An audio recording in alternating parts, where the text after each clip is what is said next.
Hi everyone. Okay, this has got to be the last video now because, as I say, we could go on for months and months and months. But as Gavin was saying just a minute ago, I let him carry on from the end of the video about. Well, in some ways, some of the fake news you see, like an example recently was, I think it was Britain First. It might have been EDL, but they put a picture up of what they claimed were Muslims celebrating the Paris bombings, and it turned out that they were actually Pakistanis celebrating the cricket championship that Pakistan had just won 5 years ago. Yeah. Which, you know, it's so stupid that it's kind of funny, you know. But it's not fake funny news, and no, it isn't funny. No. The fact that it's so amateur is what makes it funny.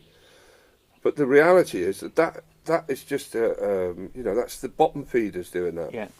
The people at the top are much more sophisticated with their misinformation. Yeah. You know, we don't know half of what's going on. But why aren't these people being arrested that are putting this on? You know, when someone attacks me and everything else, you know how difficult it is. Even the hate crimes unit in England. You know how difficult it is to get someone to do something. They say there's these hate crimes. Here in Greece, it's very good, thank God. You know, things are moving.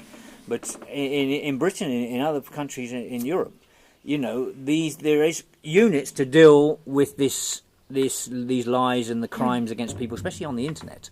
And yet they don't. It seems to be the person that's getting hammered by these right-wing people, and they're the ones that have to suffer. I'm not sure if you heard the news in Australia of our Foreign Minister Peter Dutton.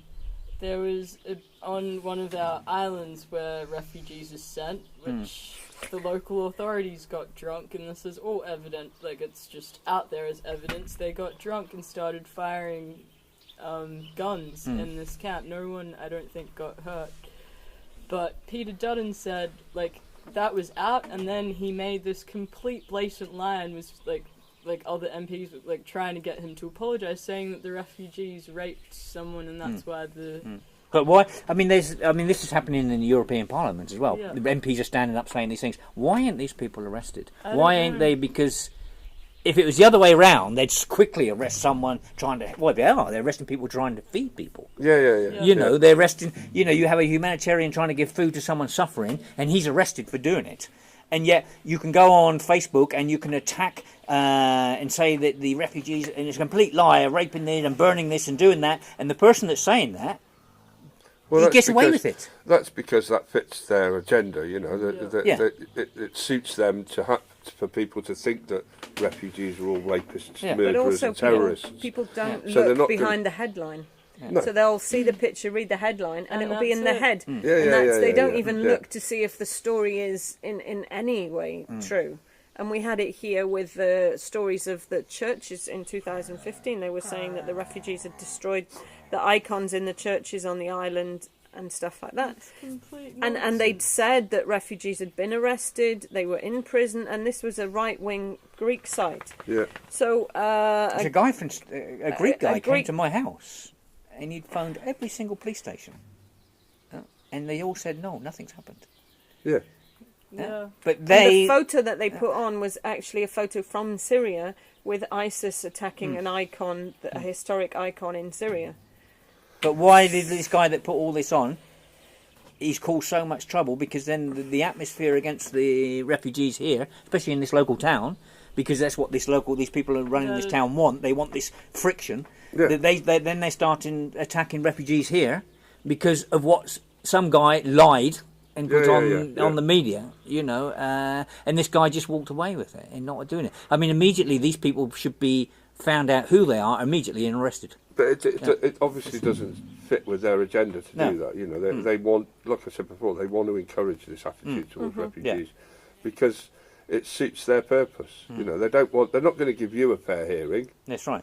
Because we're feeding them, you know, your opinions and your motivations are completely at odds with theirs. You know, so you're on a hiding to nothing. The way the media, you're not. You have to do what you do. You have to say your piece, but you know, you're never going to expect to. You know, you'll be marginalised. There'll be people saying, we are anyway. Kempson's cuckoo. You know what I mean? Yeah, we are anyway. You know, I mean, they attack us something chronic. You know, because we help human beings. You know, people call me an anarchist now, and I'm not an anarchist. I just don't like seeing people being suffering. I don't like seeing babies dying. I don't like seeing women dying, and so I'm out there and I help them, and that's what I do. And this is why we're being attacked by these awful bloody people, because their agenda is completely different. And this is something I can never get my head round, because they're a human being as well. And they have children, and they have wives, and they have this, and they got this such hatred in their heart for someone else. It's just, and that I can never get my head round it. No, I mean, to me, racism is just. It's a thing I just can't comprehend. No. You know, there is. A person is a person. We've got one planet. We're all living on it, you know. But it's amazing that you get, like, the London attack, which was horrific. 5 people died. I think it was 5 victims plus the guy that was shot. The day after, the Allies accidentally bombed a civilian area in Syria and killed 190 odd people. That's because it's over there, it's out of sight, out of mind. They're irrelevant. Surely that's terrorism. Surely that's our terrorism on another country. Of course. It's a psychological, tool. It's in and out groups. The more different someone is, they're different, and it detaches them from you emotionally. Their life is worthless. But the thing is, England is further away from Greece than Syria is. Syria is just here. Geographically, it's further away, but that's not. I mean, at the end of the day, I mean, we're going to start winding the videos up. But at the end of the day, I mean, this crisis that it's come into Europe. Lucky enough, it came into Greece. You know, because any other country, it would have been bloody hell. You know, there would have been civil war. I mean, the great big Greek heart, Greek heart is here, and it's definitely here. Okay, we have our problems. We have some awful bloody people, but they're very few in number. It's very isolated. And it's very isolated. But as a whole, for the Greeks, it's been absolutely incredible. And a lot of refugees tell you the same. The best place they were looked after was Greece. I was when I after a year in the camps in northern France and seeing the delight that the police and a lot of French people. There were a lot of nice French people, a lot of French volunteers, but there was a lot of really bad feeling, you know. So when I came to Greece to volunteer a year later, I was just staggered by the difference in the Greeks' attitude to the refugees. You know, when I was at Echo service station with 2,500 people, and the service station was still running as a service station. I didn't realise it was and still running. The guy there had let out half of the kitchen to a Syrian refugee, so he would cook really nice food at cost price for the refugees. They put up a flat screen TV outside with Al Jazeera on so they could keep in touch. So many amazing stories. It was just people opening up their using the refugees use their baths and showers and toilets and stuff like that. Incredible, hundreds and hundreds of amazing stories. But the media picks up on the filth. Yeah, of course. On the racism and everything else of these fine few people in the whole of Greece. If you put a population of, say, 11 million, I think there is in Greece, something like that, I would have said these few people are in the hundreds or maybe thousands, but that's it. The rest of the population has been fantastic with this great big Greek heart. As I said, if it happened anywhere else in Europe, God, it would have been hell. And the other thing is, I mean, this is my experience, especially here on the north. You know, we've been very, very lucky because, the police have been absolutely fantastic. They have a job to do, we know that, and everything else. But for us up here on the north, they've been incredible. Absolutely incredible. And even when you look in the police in Mytilene, I was on a march the other week, and the police were hiding in the back streets. I see them, but the refugees never see them. It's fantastic. That's how it, when you think about places like France, where they will confront you on a straight line and everything else, there are problems. Obviously, there is problems in certain areas with certain police officers and that. But overall, as a country, I think they've handled it bloody well. Absolutely unbelievable. Totally. It's a totally different feeling to the situation as it was in France. I mean, that's changing dramatically now. Calais gone. Dunkirk's now gone, you know. I mean, the refugees are still there. The mayor done so well there as well. Yeah, he was an incredible guy. Yeah, he should have got a bloody award, that guy. Yeah. So what, at the end of the day, what do you reckon? My personal opinion is, I mean, this war's been going on in Syria for 6 years. The way I look at it, these bankers and stuff and these heads of state are making a lot of money from weapon producing and stuff like this. I mean, I'm looking at the other side of it here, and they don't want this to stop, because if they really, really didn't want refugees, if they really didn't want them, you stop the war and everyone would go home. Yeah, and then they would empty the refugees out of Europe. There are so many. One thing that I found a common factor among all the people I've met, they all want to be at home. They don't want to be here.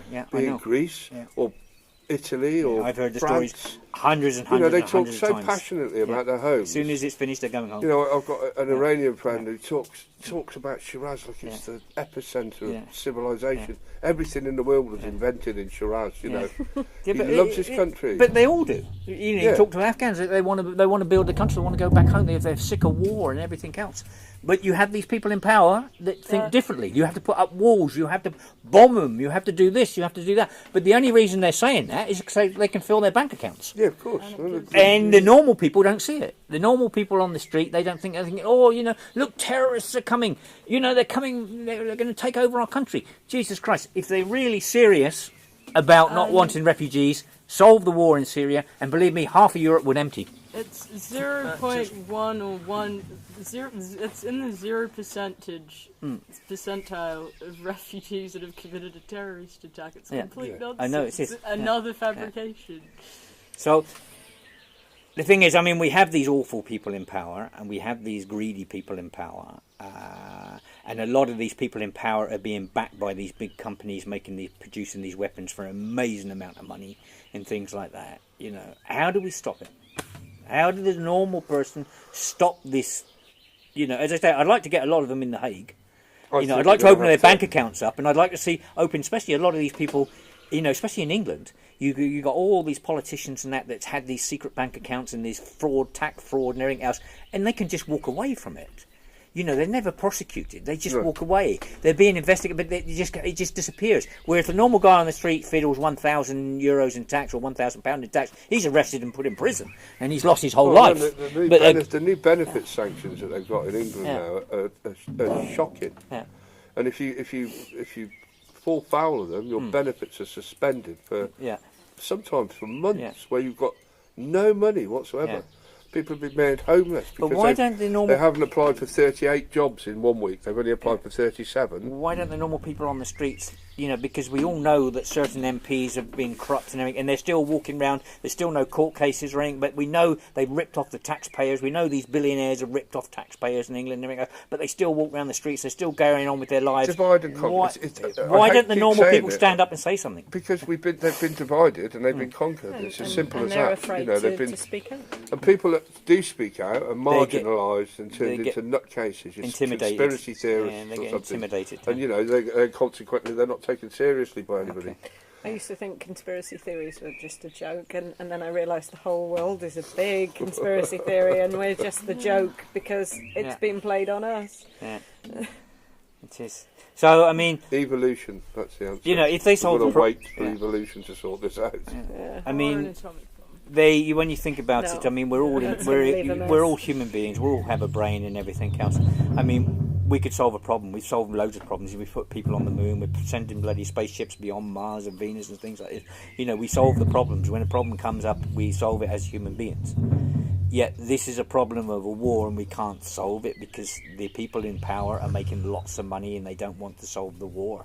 And they're blaming it onto the refugees and everything else. The whole of Europe's but again, it's about terrible control. State. Go back to this speech about Tony Benbow. I can't quote it verbatim, but one of the things he says in his speech is he said in all his time as a member of Parliament, he never ever once heard of a general being instructed to bomb a target and him coming back to the government and saying, "I'm sorry, we don't have the funding to pay for those bombs." There's always the money available for a war, There's but constantly the schools are saying we haven't got enough money.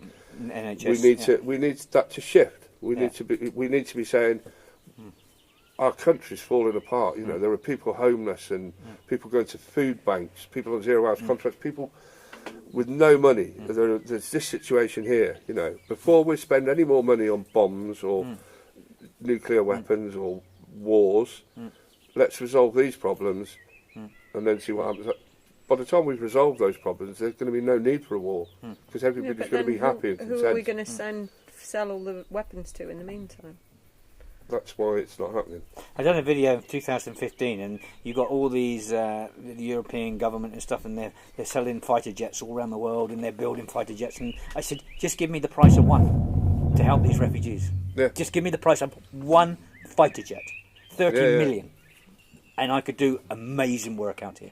It's not just that; it's the other side of it as well. How much money have we put into NATO, Frontex? The walls that we're building, the fences that we're building, so much effort to keep people out, and no effort to actually resolve anything. So even, if you say we can't stop the war, it's very complicated, we understand.